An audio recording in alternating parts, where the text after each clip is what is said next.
Hey guys, I am always celebrating entrepreneurship and multiple income streams.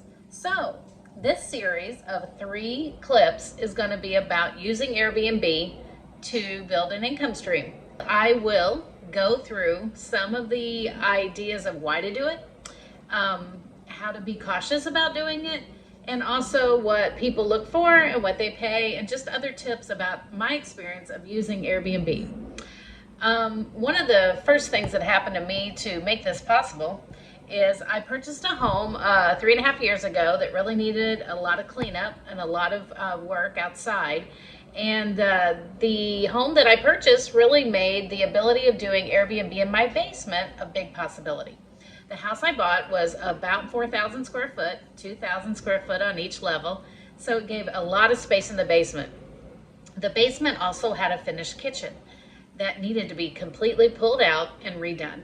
So I am going to talk a little bit about that process through this series, about some tips I have on remodeling and also my experience.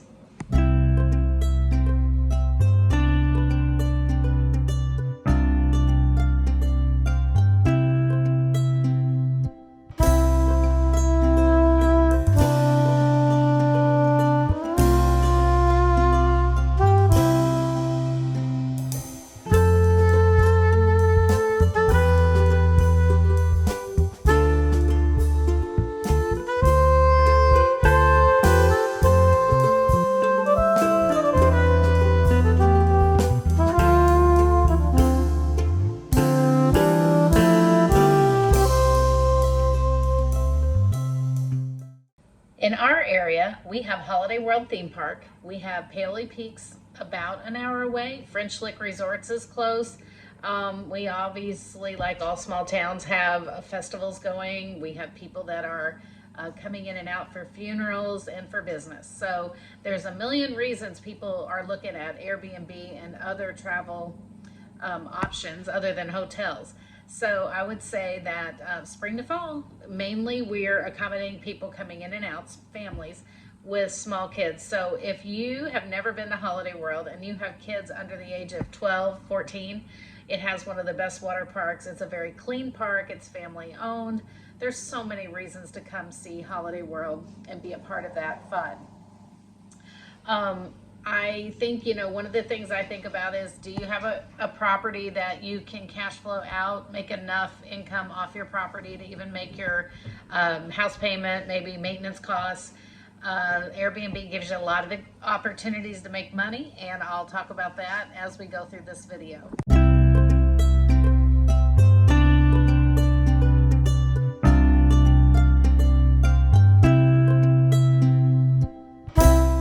One thing that most people are afraid of is the risk of your home being torn up. Well, I want you to realize that your insurance could provide additional coverage for this situation in the event it does happen. But our experience is everyone has been pretty respectful of our home. And Airbnb does protect you. Airbnb gives you a certain amount of protection on insurance coverage in the event there is some major damage. So my advice there is, if you're using Airbnb, make sure you take pictures of your space often so that you can show if there was a situation that was caused by one tenant.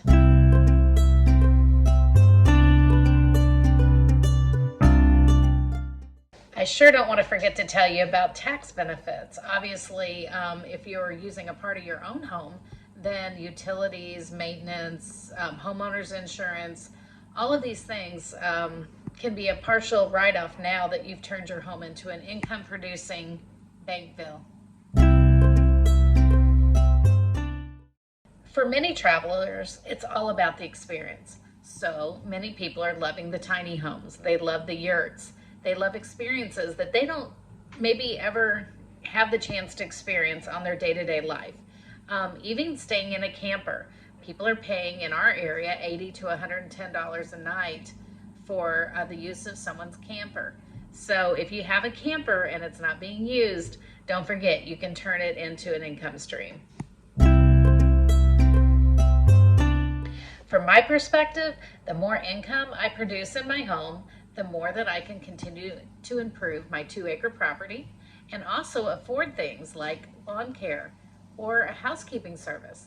I think it makes sense that some of these services that maybe isn't on your radar to even purchase or spend money on can become a viable option with that extra income that you create using your Airbnb space or in your home or on your property that possibly wouldn't be on your budget, that you could afford to do it any other way.